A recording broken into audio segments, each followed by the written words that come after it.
একটা রাজনৈতিক দলকে নির্মূল করার আহ্বান একটা সরকার দল থেকে আসে, সেই বাংলাদেশে আমরা মাননীয় স্পিকার ফিরতে চাই না। এসি রুমে বসে এসি গাড়িতে চলে জনগণের সমস্যা বোঝা যায় না। এই সংসদে বসে লোডশেডিং পাওয়া যাবে না, এই সংসদে বসে জনগণের সমস্যা পাওয়া যাবে না। পলিসির জায়গায় আমরা এগ্রিমেন্টের মধ্যে থাকবো, কিন্তু আমাদের একটা রেড লাইন টানা উচিত। বিএনপির নয়, কেবল জামাতের নয়, কেবল এনসিপির নয়, বাংলাদেশের মানুষের স্বার্থ, বাংলাদেশের মানুষের আকাঙ্ক্ষা, বাংলাদেশের মানুষের স্বপ্ন বাস্তবায়ন যেন আমরা করতে পারি। মাননীয় স্পিকার, এই চেয়ার আমি অনুধাবন করতে পারছি জনগণ বিচ্ছিন্নতা তৈরি করে। এই সংসদে বসে এসি রুমে বসে এসি গাড়িতে চলে মিনিস্ট্রির এসিতে বসে বাসার মধ্যে 24/7 আনইন্টারাপ্টেড ইলেকট্রিসিটির মধ্যে থেকে জনগণের সমস্যা বোঝা যায় না। এই জন্য এই সংসদে যখন আমরা দাঁড়াই, আমরা জনগণের সমস্যা অনুধাবন করতে পারি না। আমরা এই সংসদে বসে যদি আমরা লোডশেডিং এ আমরা খুঁজি, এই সংসদে বসে লোডশেডিং পাওয়া যাবে না, এই সংসদে বসে জনগণের সমস্যা পাওয়া যাবে না। আবার যদি আমরা বিভাজনের রাজনীতিতে যাই, তাহলে সেখান থেকে বিএনপি বেনিফিটেড হবে না, এনসিপি বেনিফিটেড হবে না, জামাতে ইসলামী বেনিফিটেড হবে না। সেখান থেকে বেনিফিটেড হবে আমরা জুলাইতে যাদেরকে আমরা পরাজিত করেছি, তারা বেনিফিটেড হবে। মাননীয় স্পিকার, ধন্যবাদ। ওকে, লাস্ট মিনিট। সেজন্য আজকে এই সংসদে আমাদের একটা ন্যাশনাল এগ্রিমেন্টের দিকে যেতে হবে। আমরা পলিসির জায়গায় আমাদের বিরোধিতা থাকবে, পলিসির জায়গায় আমরা এগ্রিমেন্টের মধ্যে থাকবো, কিন্তু আমাদের একটা রেড লাইন টানা উচিত। এই লাইনটা আমরা ক্রস করব না।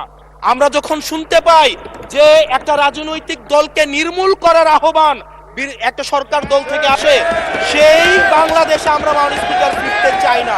আমরা কনস্ট্রাকটিভ ভাবে পলিসির জায়গা থেকে আমরা আর্গিউ করব, আমরা এগ্রি করব, আমরা ডিসএগ্রি করব, কিন্তু মাননীয় স্পিকার নির্মূলের রাজনীতি, বিনাশের রাজনীতি, দমনের রাজনীতি, পীড়নের রাজনীতি যদি আমরা বাংলাদেশে আবার পরিচয় করাই, ইন্ট্রোডিউস করাই, সেইখান থেকে এই সংসদের কেউ বেনিফিটেড হবে না। বেনিফিটেড হবে আমাদের সবচেয়ে বেশি যারা আমাদের এই বাংলাদেশটাকে ঝুঁকির দিকে ঠেলে দিয়েছে, সেই অপশক্তি হচ্ছে মাননীয় স্পিকার বেনিফিটেড হবে। আজকে মানবাধিকার কমিশনকে ল্যাপস করে দেওয়া হয়েছে, বারবার করে বলা হচ্ছে আরো শক্তিশালী ভাবে হচ্ছে মানবাধিকার কমিশন নাকি উত্থাপন করা হবে। আজকে পুলিশ সংস্কার কমিশন, আজকে অর্ডিন্যান্স সেখানে বাতিল করে দেওয়া হয়েছে, বলা হচ্ছে আরো পুনর্বিবেচনা সাপেক্ষে সেখানে হচ্ছে এই সংসদ উত্থাপন করা হবে।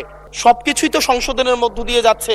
যদি এটা নিয়তটা যদি সহি থাকতো, ওয়েল ইন্টেনশন যদি থাকতো, এই অর্ডিন্যান্সটাকে এখানে গ্রহণ করে পরবর্তীতে কিন্তু সংশোধন করা যেত। মাননীয় স্পিকার, আজকে সরকারি দল, বিরোধী দল, এই সরকারি দল এবং বিরোধী দল একটা আপেক্ষিক বিষয়। আপনারা এই পাশে ছিলেন, এখন সময়ের পরিক্রমায় এই পাশে গিয়েছেন, আমরা এই পাশে আছি। যদি জনগণ চায়, আমরা যদি মানুষের ম্যান্ডেট নিয়ে এগিয়ে যেতে পারি, তাহলে সময়ের পরিবর্তনে এই সিট পরিবর্তন হবে। আমি আপনাদের সবাইকে আহ্বান জানাবো, প্রজন্মের ভাষাকে অনুধাবন করার চেষ্টা করুন। এটা আমি আমার নিজেকেও বলবো, প্রজন্মের ভাষাকে পড়ার চেষ্টা করুন। আমাদের প্রধানমন্ত্রী যিনি আছেন, মাননীয় প্রধানমন্ত্রী, ওনার সন্তান যেই প্রজন্মের, আমরা একই প্রজন্মের, আমাদেরকে ধারণ করার চেষ্টা, আমি চাইবো আপনারা সবাই আমাদেরকে ধারণ করার চেষ্টা করবেন। আমরা 36 জুলাইয়ে, এই জুলাইতে যারা আহত হয়েছে, 17 বছর ধরে যারা নির্যাতিত নিপীড়িত হয়েছে, তাদেরকে স্মরণ করতে আমরা লজ্জা পাই। মাননীয় স্পিকার, তাদেরকে মুখ দেখানোর আমাদের জায়গা নাই, আমরা তাদেরকে কিছুই দিতে পারি নাই। আমরা একটা কাঠামোগত পরিবর্তনের জন্য আমরা আজকে এই সংস্কার, এই সামগ্রিক হাউজের লড়াই ছিল।